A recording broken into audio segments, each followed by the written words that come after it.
Okay, there we go. All right, good morning. Good morning. Welcome, everybody, to the Saturday Morning Mastermind. I'm your host, Samantha Studebaker-Carl, and I'm here with my friends Leon, Dan, and Sandy. And today we're going to be talking about the book, The Wisdom of Sundays by Oprah Winfrey. And we are on chapter 10, which is Love and Connection. And but before we get going, I want to first just let all of you out there know how to connect with us if you'd like to participate. You just want to go over to mindsetmasterycollective.com. That will take you directly into our Facebook group. And if you don't want to type that in, there'll be a link below this video if you're watching us on YouTube, or if you're listening in on SoundCloud, there'll be a link in the description below as well. So with that, jump over, and then you can join us in our next conversation on whatever book we study next. We haven't even talked about that yet, which we probably should. This is the last chapter of this book, and we'll be starting a new one here in the next few weeks as well. So, okay, guys, go ahead and jump out, introduce yourselves, and then we'll start the conversation.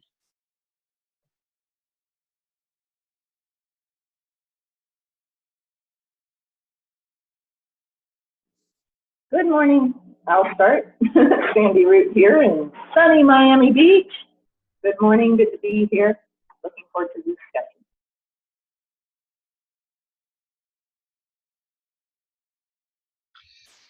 Dan Sissick here in hot Las Vegas, because we are now getting up over the 110-degree mark here the last couple days. So yes, it's warming up here. I like it. A lot of people that are here don't, so it's interesting to see everybody's like dying and wanting to just get inside and stay cool and everything. But looking forward to the subject we're going to go over and what everybody has to share and give us today. Thanks.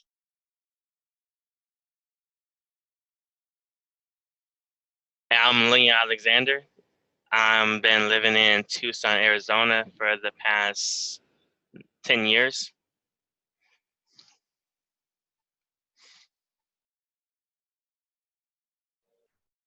Awesome. Glad to have everybody on here. I just want to give Leon an extra welcome because he hasn't participated with us in this particular book before. So welcome, Leon. It's good to have you on. We're glad to add another perspective to our conversation. So, okay, so today we're talking about love and connection. And Oprah kind of had a quote in the first section of this chapter that says, everything we do, every relationship we have, succeeds or fails based on our level of true spiritual connection.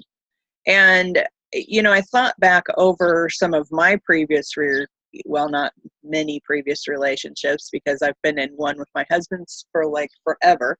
But I thought back kind of on the different aspects of our relationship and some of my early relationships as a young woman, and realized that a lot of things went bad because we didn't have the best connection, and communication, that's a huge part of it too. But in the last 10 years or so, it's changed completely, because we are more kind of recognizing what is important to the other person. Because of course, at the beginning of my relationship with my husband, I didn't feel like he really was seeing me. He wasn't really paying attention to my needs and wants and life desires and all of that, or at least that's what I felt. And it wasn't until we got further into our relationship that we really started seeing each other for who we are and having more respect for that. And that has made a big difference. So I don't know about you guys, but what have your experiences been in relationships, and what have you been able to see kind of looking back on them where things could have been better, or they were good because of, or, what are your thoughts on that?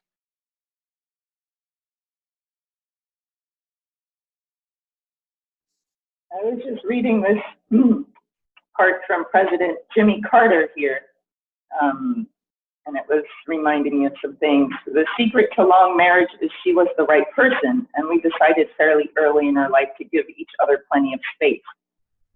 Rosalind has her own ideas, her own ambitions, her own goals in life, which in some ways are different from mine. I let her do her thing. She lets me do my thing.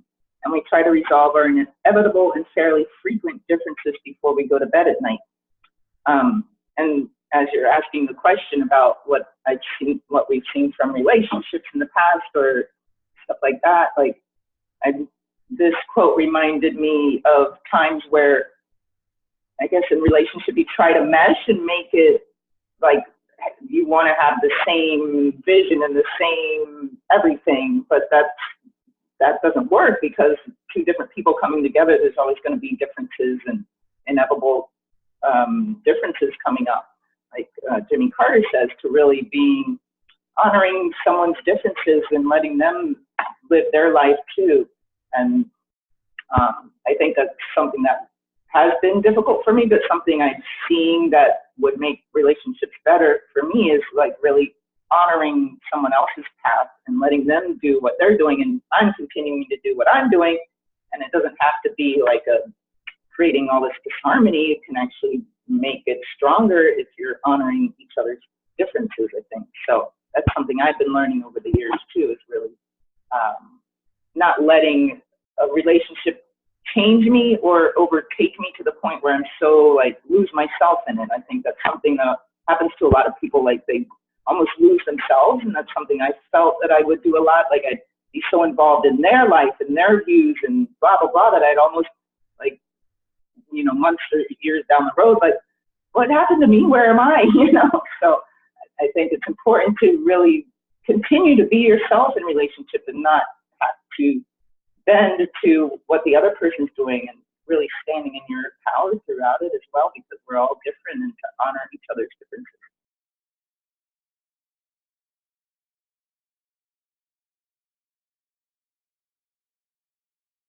I'll jump out. For me, for like love and connection,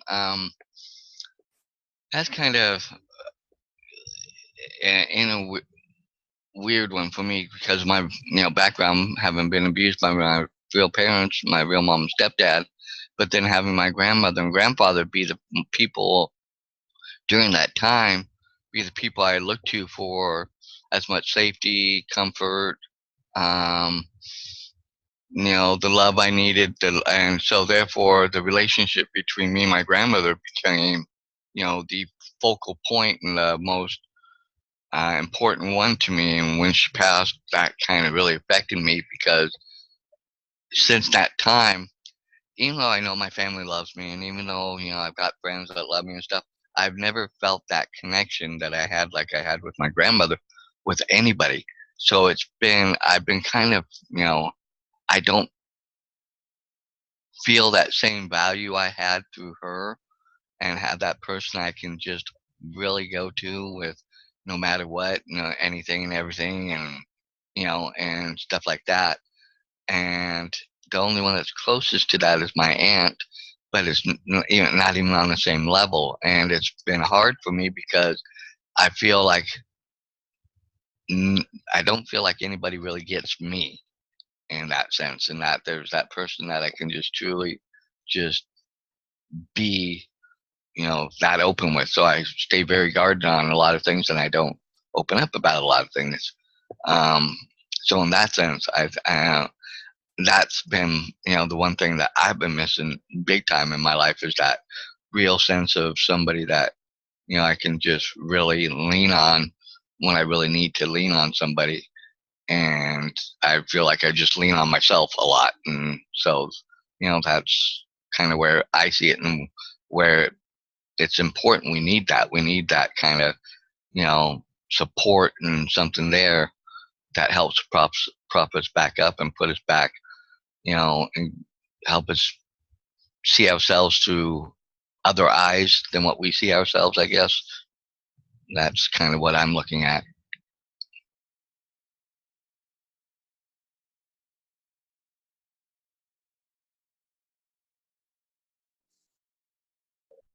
I'll pop out again. I love the quote in the first page here that Oprah says, I believe 3 of the most important words anyone can say are not, I love you, but I hear you. And it just reminds me in my practice, like the importance of listening to others. Like if patients coming in and they're, you know, they're talking about their issues that they're coming in with, just really listening and being there. And I don't have to really say anything, or, you know, just to be this presence where somebody can really be heard. And I think that's so important in our society today, like, because everyone's so involved on their phones or whatever, and there's almost like this loss of a human connection sometimes in our world right now. So really just being a presence for somebody to be able to speak their truth in their moment, and just listening is so powerful. And for me, I have some close friends that are there for me in that way, and those are the most amazing friendships. Like, they don't have to say anything or give me advice. Like, just to have someone who's listening and open to hold that space for you is powerful, very powerful.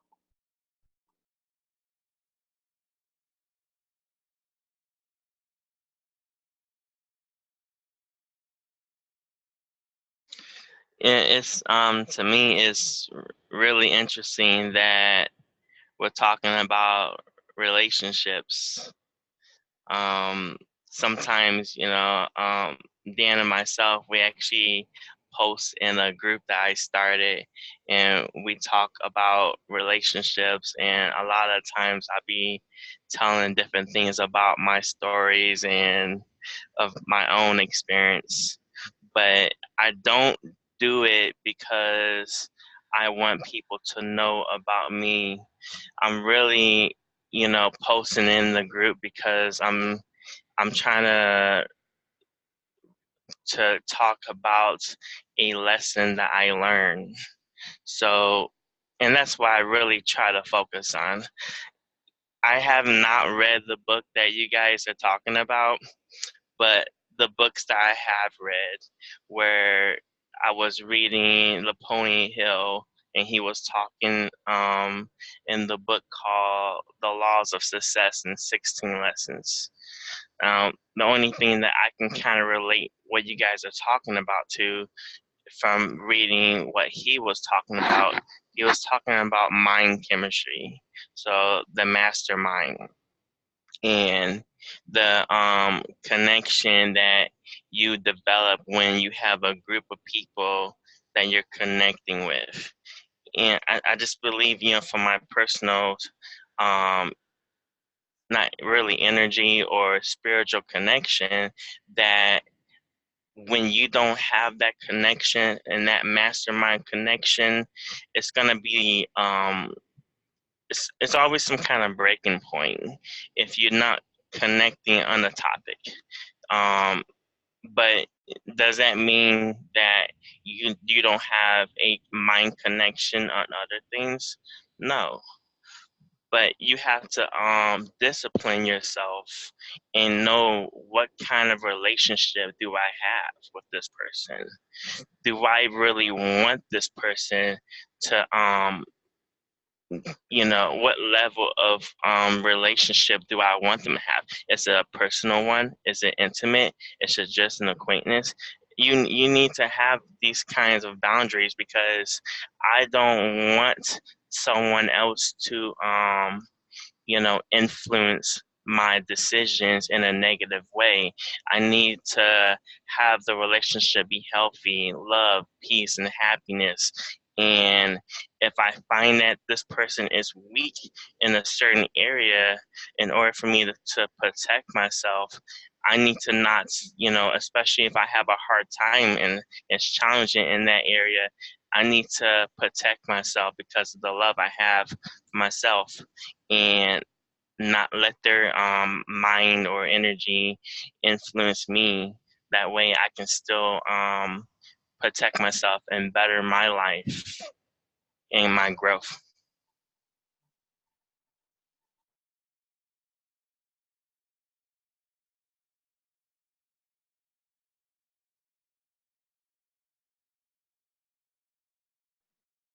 I like what everybody had to say there, and particularly when we're talking about, kind of what the purpose of relationships are. I mean, a lot of us are looking for that other person. Well, I'm not, but because I have somebody, but I think that a lot of people are looking for that other person who's going to be that support person for you, to be that person that you can count on through thick and thin and all of that. And and that's a good point, because for example, this past week, my well, actually the whole past month or so, my mother and I were together for an extended period of time. First, when we were down in Hilton Head visiting my daughter, and then she came back up here. And I love my mom. She's like, I love her. I mean, she's my mom, right? But she stirs up a lot of this unpleasant stuff from my childhood that I have a lot of angst about. And, and I was finding it really tough being with her for that extended period of time. And I just got to this, I had gone to work and I came back, and I had gotten an email from somebody else who was just like one more thing on top of the cake of all of the stressful, emotional crap that I was going through. And I freaking lost it. I mean, I got home and I'm like bawling my eyes out, crying, just expressing every freaking emotional upset that I could, everything that popped into my head that I was like mad about. The world sucks, I mean, all these things. It was just like, it just had exploded. And my husband, he's just standing there, he's like looking at me like, you're a crazy person. And, but he didn't say anything. And he just stood there and he listened. And, when I was done, he just sat there and he hugged me, and that's all I wanted. I just wanted to let out this emotional explosion of craziness that was like building. And, 10 years ago, if that had happened, he would have taken it all personally. And we'd have ended up in a big, huge fight. And it would have just been torture for both of us. But now, we've been together long enough and we understand each other enough, and we have that place in our relationship where we can both know that we can go to the other person, vent our life frustrations, whatever they are, whether they have something to do with each other or whether they have something to do with somebody else. It's that safe place that we have, that we can do that, and then let that other person just hear us. And that is like a huge thing, because back when we were younger, we didn't have that. Like I said, if I'd have come home all upset, he'd have thought I was upset at him. And, of course I wasn't. And so, and of course, I see back then why we had that dynamic, because we both were insecure. We both were not confident in our own self and confident in what we, like Leon, what you were saying, what you want out of a relationship. You think you want one thing, but when really in reality, it's maybe not what you think you want. And you have all these high expectations of the other person to fulfill these needs in you. And you may not even know what that person wants out of you, and they may not know what you want out of them. And so I think it's great when you can get to a point where you can have conversations about that, and feel confident enough in your own self and what you want out of a relationship to be very straightforward and be able to talk about that with that other person. And hopefully they will want to be in the same place. And of course, if you're not, then you're not. But it's been interesting with my husband, because I've gone through some serious emotional journeys over the past, the whole time that we've been together, and recognized a lot of the things that we had issues with it was all stuff inside myself that I needed to work through. And he was just there as this kind of, he would bring the thing up in me, whatever it was, and then I would have to work on it in order to solve the problem between us. But that's my thoughts.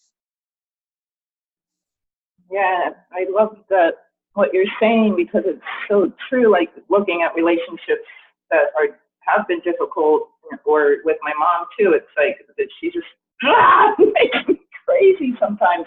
But it's always an inner work. Like it always comes back to how I'm reacting, how I'm seeing the situation, and stepping back and saying, okay, Sandy, like look within, like what is this that's coming up that brings this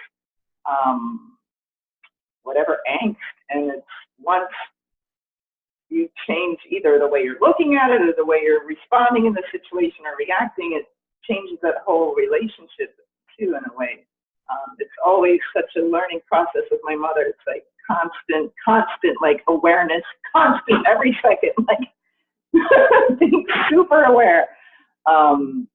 But yeah, I think in relationships as well, like with men, it's been, I don't know if it's just this time of the age of like this fast, even just like dating apps and all this, like if something goes wrong, it's like somebody runs away instead of working through it. It seems more these days, even just talking to friends who are dating as well, like if there's a disharmony, it's like people are so quick to just say, I'm moving on, forget it, you know, instead of going through the work. It takes work, and it takes really looking within the relationship to go through and evolve.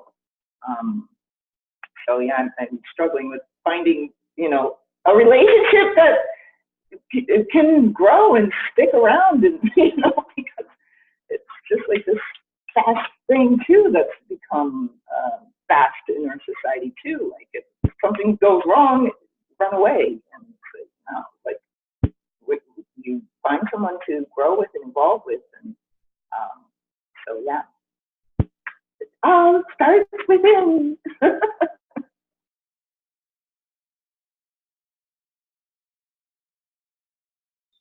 Yeah, I think that, you know, you bring up that whole people just want to just, they don't want to do the work, you know. And it's funny because if, you know, if my husband and I hadn't had kids together, we probably wouldn't still be together because of that, you know, because it is painful to do the work. I mean, it's really painful.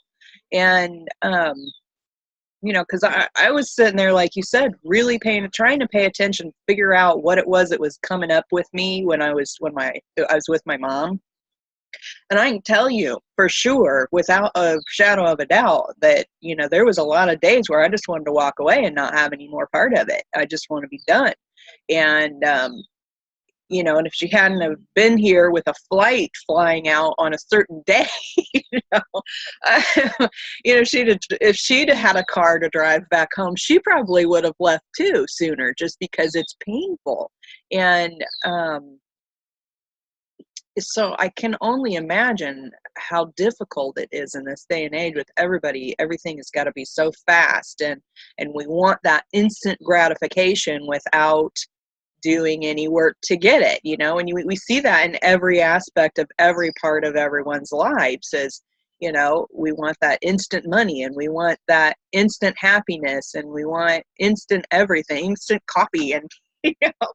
And but the thing is it's the stuff where the true awesomeness is in that stuff that takes a while, you know. It takes a while to build a solid business. It takes a while to have a great cup of coffee. You know? I mean, you know, it takes a long time. I wouldn't be in this place with my husband right now if we hadn't gone through all the crap that we went through over the past, I don't know how many years now, 20, 30, I don't know, something like that.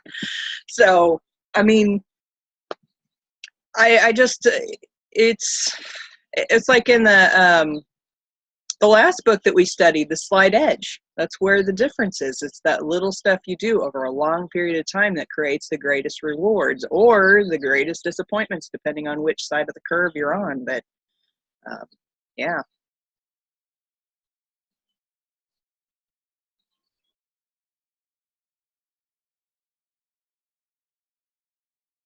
I think you bring up a great point, Samantha, about, you know, the work that goes into it. I mean, yes, the relationship I had with my grandmother and stuff kind of, you know, morphed naturally and stuff. But I think that's how they, you know, it kind of is supposed to happen with work on both sides. It's important enough to both sides, and to be willing to look past and see, you know, that the others, you know, that both sides are looking for that. And in some ways, I think, I love my family. Don't get me wrong. I love them to death. And but I sometimes think that they're so in their own lives, that I sometimes forget and feel that I'm an extension and a part of that same life, even though I'm not direct, because they have their kids, they have, their lives, which is understandable. I get that. But, the times when I am around them and stuff, I also just feel kind of like I'm there because it's part of the family obligation and stuff sometimes.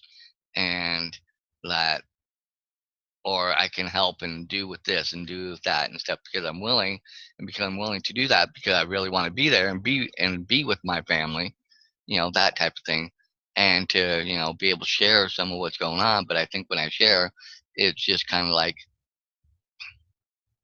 you know then it's like I'm adding on to their problems and all their stuff, and gives them more to worry about, more to think about, and it just becomes that big convoluted, you know hamster wheel. And I don't want to do that either. So it's hard sometimes, and it's weird. And you know like any relationship, it's hard, it's weird, it's crazy, it's ups, downs, roundabout, and everything in between. you know and God forbid, I don't want another family. I just want a little more connectivity with my family. I get what you're saying. Where'd Leon go? Did we scare him away? um, yeah, I get what you're saying. Like, with my mom, it's like I want to be open with my mom and be able to tell her everything. But it's like if I tell her there's certain things I won't tell her because she'll worry, or she'll disagree, or well, blah blah blah. I mean, even when I was building my practice here, she's like, why don't you just go get a job, a regular job? I'm like, no. I did all this so that I can create my own life. And just things she says sometimes, I'm like, she just doesn't get me or see or understand how I'm living, and I can't always share it with her because it will just bring like more butting head stuff. And it's like, how do you do this? Like, just have a normal relationship where you can be open with your family. And yeah, family's hard. Like I can be open with a lot of my close friends and tell them everything, and they support me. But my mom, it's a different story. And my dad is just like things just fly over his head, and I'm like, okay, like, am I talking to somebody here? Yeah, relationships. But you bring up an interesting point. How come it's like that with our very close friends? We can open and tell them everything. And usually, we have that one or two friends, and me and my best friend were a lot like that. Our relationship has been strained over the last few years because of things he's gone through and things I've gone through, and not either side fault or anything. But it's funny because I would tell him everything, and he knew more about me and my family than I think my family.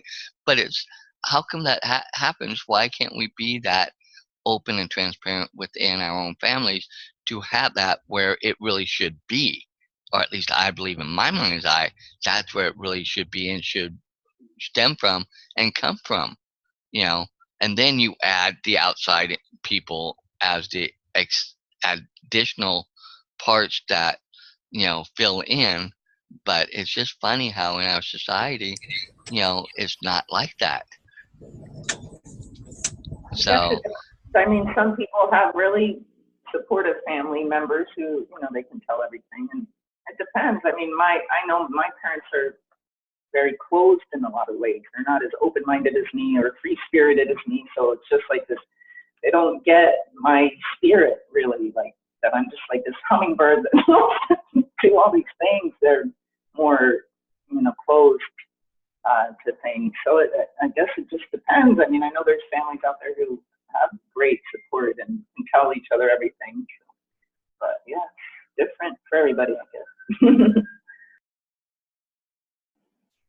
I don't know. I mean, in my experience with my family, my mom in particular is I can tell her some things, like you said, Sandy, there's some things I can tell her, some things that she'll just worry about. And then she'll constantly text me of, oh my God, the world's coming to an end because you have the flu, um, you know, but, it was interesting because I did kind of say something to her when she was here, because I'm like, I'm having all this coming up inside of me with her being here. And I'm like, I wanted to talk about it, because I'm like, this is how I work through it, because I mean, generally when we're telling something, we're saying what we need to hear. Right. And, of course, I was like trying to examine, okay, what is it I'm feeling? What is the first thing that comes to mind when I'm feeling this feeling about my mom? And it was some of the stuff that happened when I was a teenager. And, of course, when you're a teenager, you're first starting to establish you're your own person, and you don't have to believe everything your family tells you. And you have your own idea about the way the world works and what you're capable of and what you're not capable of. And they have this other idea that, to me, I was feeling squashed by that, particularly my mom. And so I'm kind of like trying to tiptoe about a conversation with my mom, explaining what was coming up for me. And and of course she just instantly was taking it personally, and I'm just like, this is a pointless conversation. I should just be talking to someone else, my group, about this instead of talking to her, because with her, it's we're still at a point where, when something comes up that's a difficult emotional thing, it's just all taken personally. Now, if she was to tell me something, it would be different, because I'd be like, all right, well, I recognize this and I recognize that, and I can see how that would happen in this dynamic, and it makes sense. This is what happened. And, and I wouldn't have to explain that to her. I just say that in my own mind and just let her talk and work through it on our own, because that's all we ultimately want anyways. We want to work through it on our own. We don't want to be told how to do it and what to do, right?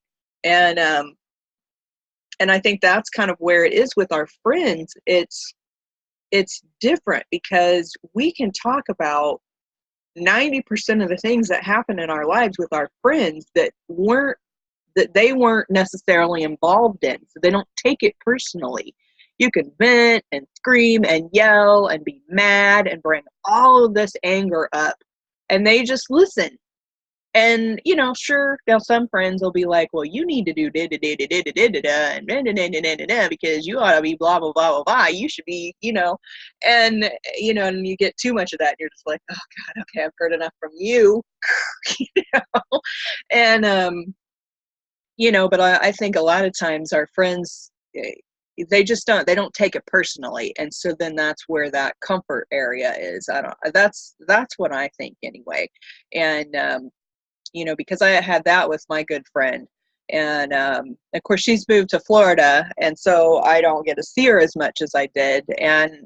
But it's a good thing that my husband and I are in a better place than what we used to be, because we can talk about stuff now. He can be angry about whatever thing it is that I am doing or annoying him in some way, and he can actually tell me, and I don't take it personally. I recognize it, whereas before he would have just pissed me off, and I think it's the same thing. It's when I tell him things I'm frustrated about, it used to piss him off a lot more, rather than recognizing, oh, okay, we need to work on this thing that's causing this dynamic in our relationship. So when you can get to that point with the people in your life, that's when the real change happens. So I'm not there with my mom yet. I'm closer with my sister, in that area, but there's still some subjects that I can't talk to her about for the same reasons, as it just brings up stuff that she takes personally and thinks that I'm, blaming or accusing or talking down or whatever. You know how it goes. Leon, we haven't heard from you in a bit. You fell off there for a minute. We thought we lost you. Glad you're back. Yeah, sorry about that. Actually, I was on my phone, and my phone cord was charging slow, so I lost connection. I jumped on my computer immediately. But so my thing is, I don't know. I have so many thoughts running in my mind. Like every time you say something or Sandy says something, and I'm thinking about different things, I just kind of feel like I should have a notepad out and just taking notes right now. But I kind of feel like you as a person, once you get to the level where you are all about your happiness and your growth, you're committed to growth. So, and when you get to that point, it doesn't matter if someone says, hey, um you know I mean, I actually had a friend one time, and I was telling him some, just real briefly, I was telling him I want to grow a business, but he was kind of looking at me. He was like, okay, all right, what are you doing? And he's listening to me, and I'm talking, well, I'm doing this and I'm doing that, and he just point blank said, you're effing lazy. Quit being a little bee. and and I was like, oh wow, you know, you just said that to me and it hurt. But I learned that when you're at the point where you're about your love and your support and you becoming the higher self of your that you can become, you everything is about your growth. Even the stuff that seems like it's not positive or is negative at the time, it teaches you something. And when you can look at things and recognize that this lesson is to help me in the future, you can grow from it.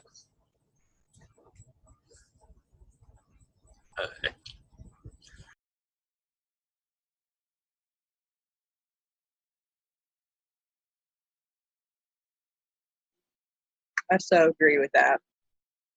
That's such a good point. And another thing I want to add to that is that when you can get to the point where what other people say to you doesn't immediately piss you off because you recognize it as some level of truth in there, or not even necessarily a level of truth, it's more of a, maybe that's what you're thinking behind the scenes about yourself in some way, you know what I'm saying? Because sometimes we get these ideas in our head that we want to, that maybe what we're doing is not the best thing for us to do, and then we get these doubts that are telling us accusatory things, and then when someone else says it, then we're like, no, I'm not, or whatever. I mean, but when we can recognize, okay, I have been thinking in the back of my mind, I've had these same similar kind of thoughts coming up that maybe I'm doing this thing. It's like with my husband. So one of the things I work on more than anything else in this relationship is not to be the telling him what to do all the time, 24/7 about every freaking thing, because that is like something that's in my nature. It comes from my mother, by the way. And so when he gets upset and is like, you're being a nag, or you're being, would you stop telling me how to freaking stir my coffee? I mean, I'm not telling him how to stir his coffee, but that's an example. And then I'm like, then I get upset. I have this upsetness come up inside of me, and I just want to lash back at him. But if I look at it, I'm like, well, that's because I'm recognizing, yeah, I guess I am being overly critical about whatever it was that the situation was, or I'm recognizing that other person is always a mirror of whatever is going on inside yourself. It's when they say whatever and it brings up an emotion, then that that's something that you are upset about in some way. And it's a good point to recognize it and start thinking about, okay, what is this deeper thing that's going on with me that's causing me to be upset that they said this? So anyway.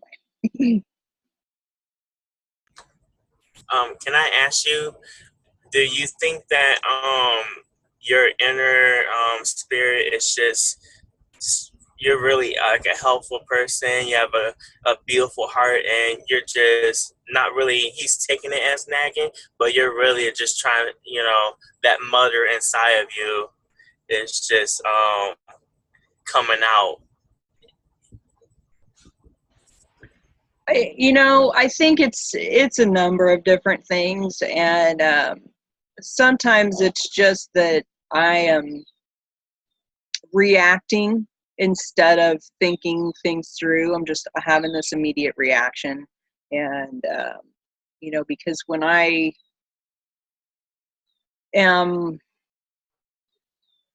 because I do this with my kids too, and I was telling my husband the other day, and I'm like, one of the things I really want to stop doing is this thing that my mother does to me, which is, it doesn't matter what it is I've just told her, she wants me to tell me how to do it and what to do about it, and maybe it's a motherly thing, maybe it's just a habitual thing that has been created in my life that, I'm trying to let go of, because I feel like when I'm constantly saying, do this, do that, this is how you should do it, this is what you should do about it, blah, blah, blah, blah, I'm not allowing that other person to come up with their own solution to the situation, whether it's my kids, whether it's my husband. It's in my opinion, it's very disrespectful of that person to be that way, and I don't want to be disrespectful, and it's, and I don't want to make them feel the way that my mother made me feel.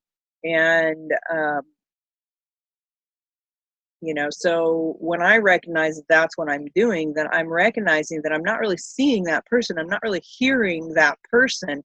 And because I'm just immediately, whatever the problem is, I'm solving it. I am solving this freaking problem. And whether you like it or not, that's kind of what happens inside of me. I just have this instantaneous, because, we're all problem solvers, right? I mean, I want to solve problems. I want to help people have a better life. I want to do, I want it to be easier for my kids. I don't want them to struggle, But the thing is that when I look back at my young life and the things that were going through my head, is I was problem solving it. And I have to recognize that, my kids are problem solving, and that when I jump in there and try and tell them what to do, I interrupt their own problem solving options and interject some kind of an expectation on my part of what I expect them to do. And that's not fair, and it's the same thing with my husband. When I interject my own opinion on whatever he's trying to problem solve, then that's not fair. I'm not letting him be himself, letting him live his life. I'm trying to control it, and not purposefully necessarily, and not in a mean way, but in this instant reactivity that it's something I have to work on in myself. That's how I see it.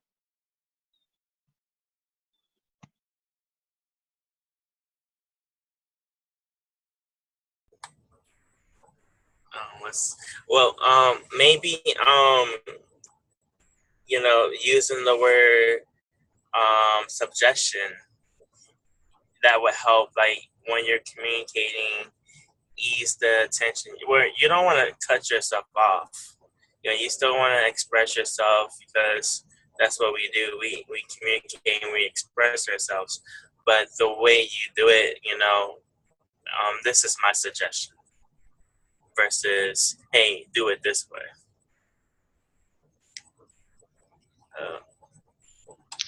I like your I like your idea on saying, but sometimes, like in my family, when anybody suggests anything, we all tend to like, well, no, I know it better and I can do it better my way, because my way.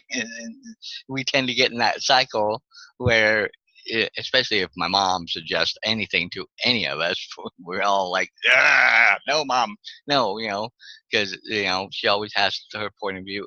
So it's kind of that, I think even when you suggest things, or at least in my family, it tends to get a little backlash too when you suggest things.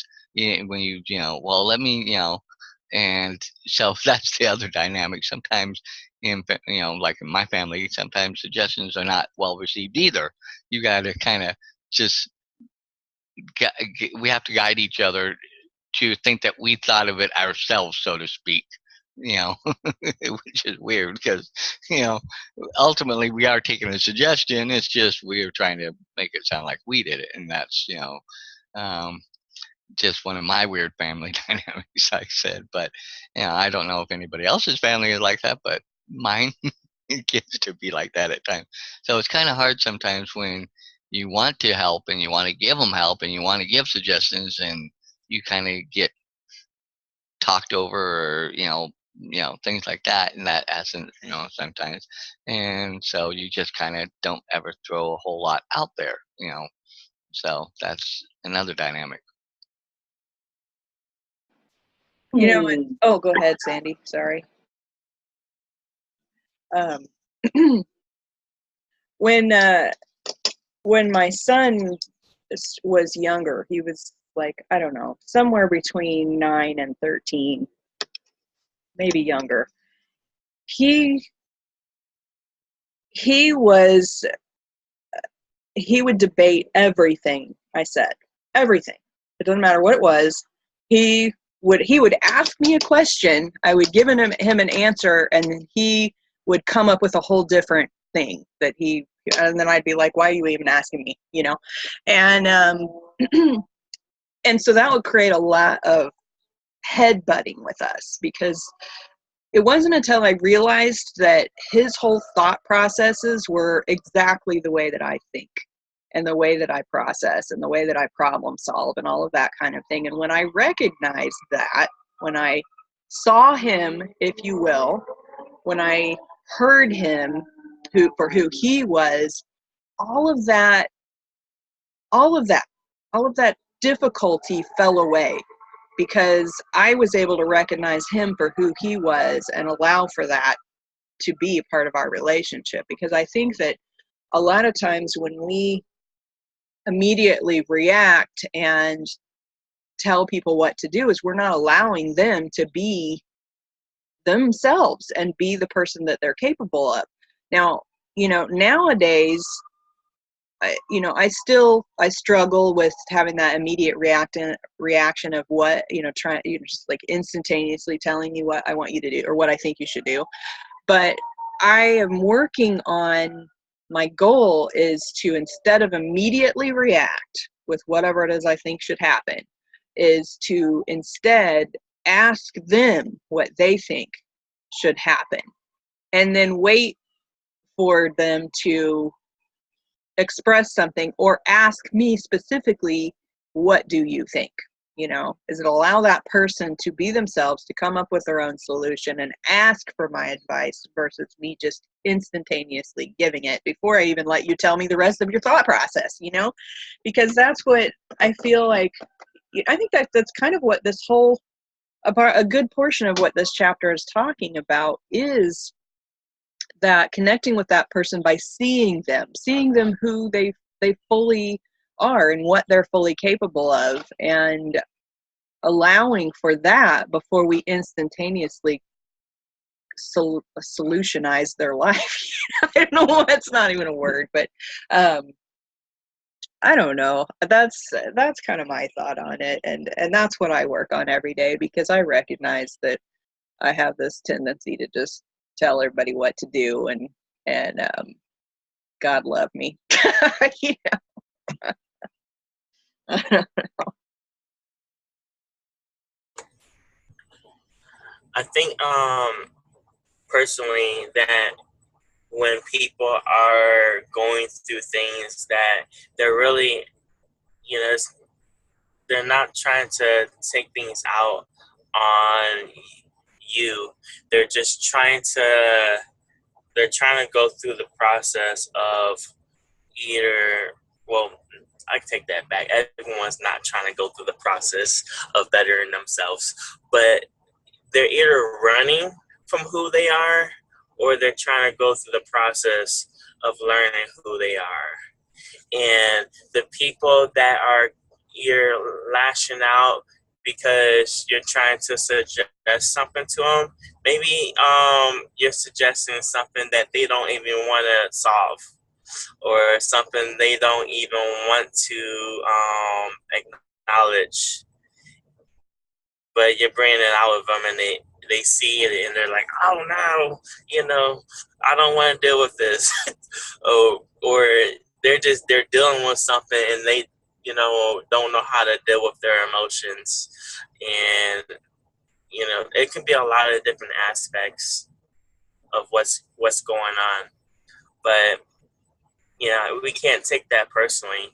I was listening to Tony Robbins, and he was talking about how people are either, when they go through the psychological stages of, when they're angry or mad or upset, it says they're feeling like some kind of loss, and then they're hurt, and then they're mad. Well, if someone's feeling lost, so you have to figure out, okay, what did this person lose? What do they feel like they're losing? Why are they feeling hurt? Are they feeling hurt because they felt like you should have been more compassionate? But it doesn't really matter exactly what it is. We have to learn to recognize and just ultimately just give love to that person.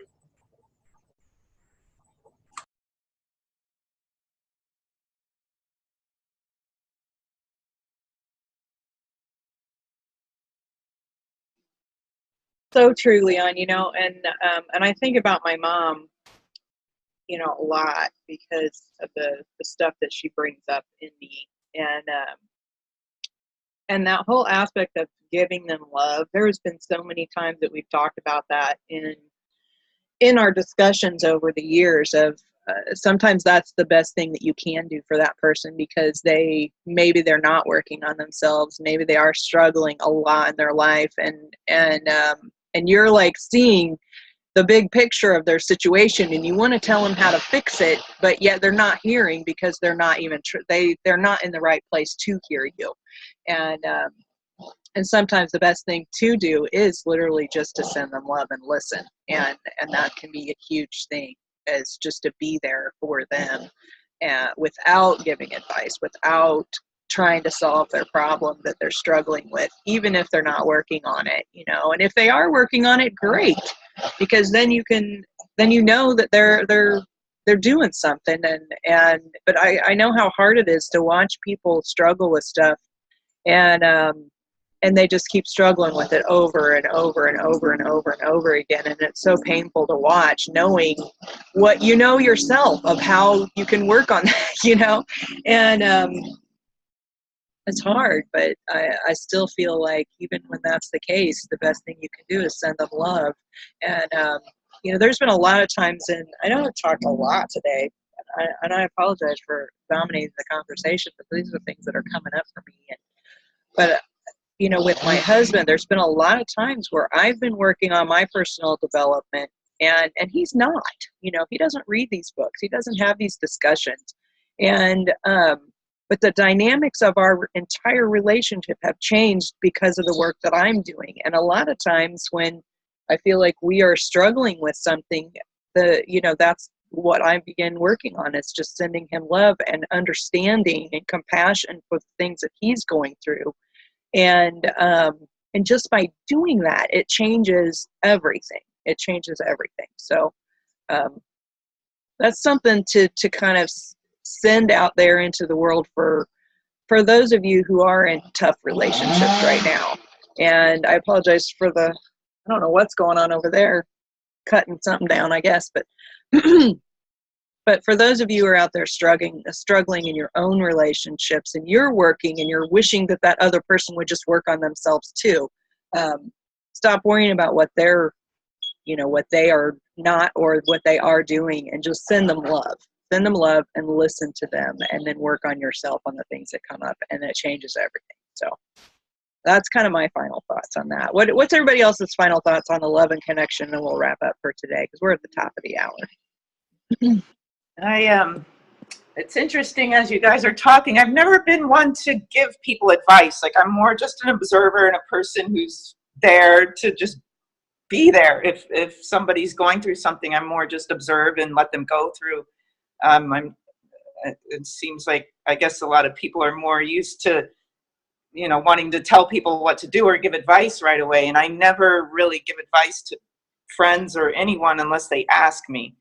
Because I'll have good friends, like they'll see what I'm doing, and if they are going through a struggle, they'll be like, well, what's your advice? Because they've seen that I've gone through something that maybe I can advise them from my vantage point. But I'm not one to just jump on people and give advice. I never was like that. Even because, like you were just saying, Samantha, like everybody's going through their own path, and they may not even receive it. And so I think a lot of times the things that I would give advice on, like, would just go over most people's head.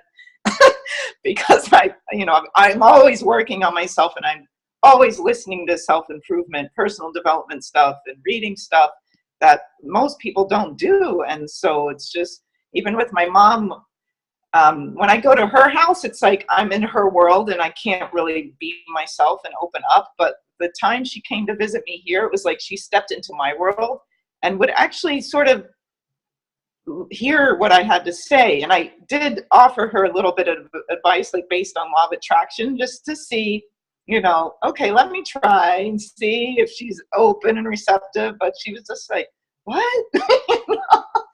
But it was interesting to try and give her a blip of how I live and how I see things. But yeah, naturally, it's interesting. I'm not one to tell people what to do or give advice. I don't know. Yeah, just let people learn on their own time and find their way, I guess. I don't know.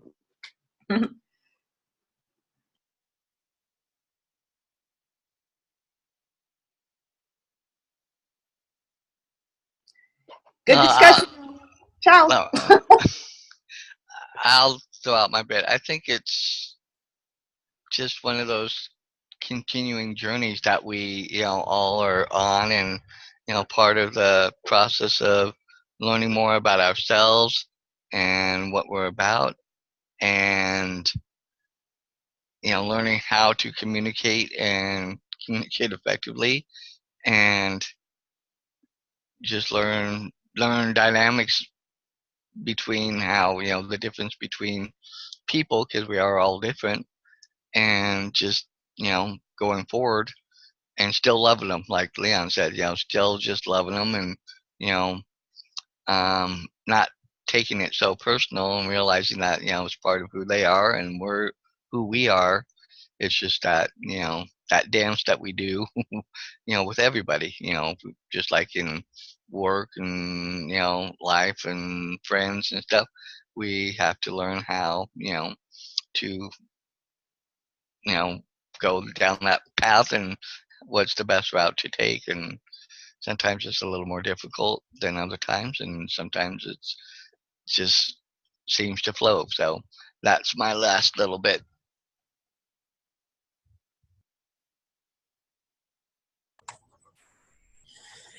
Yeah, I think that as people, we need to get to the point where we're just working on ourselves. We're giving ourselves loves.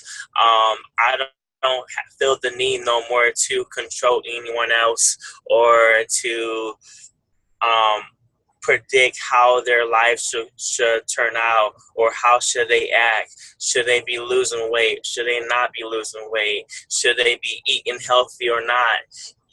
Let them go through those stages of love of themselves, and as they give themselves more love, they'll eat healthier, they'll exercise, they'll work on their mind, because they're going to be so consumed with all this greatness that they are, that they'll just naturally want to involve and to develop. But when we get into a state of mind where, no, I'm going to help this person regardless if they want it, then you really need to take a look and look at ourselves. Am I doing this because of I really want to help this person, or am I trying to get some? Am I trying to glorify myself? Am I doing it for me? Because if I'm trying to force myself upon them and not wait for them to receive me, I'm doing it for myself. And it's not about their love. It's not about their growth. It's about me and how I feel at that point.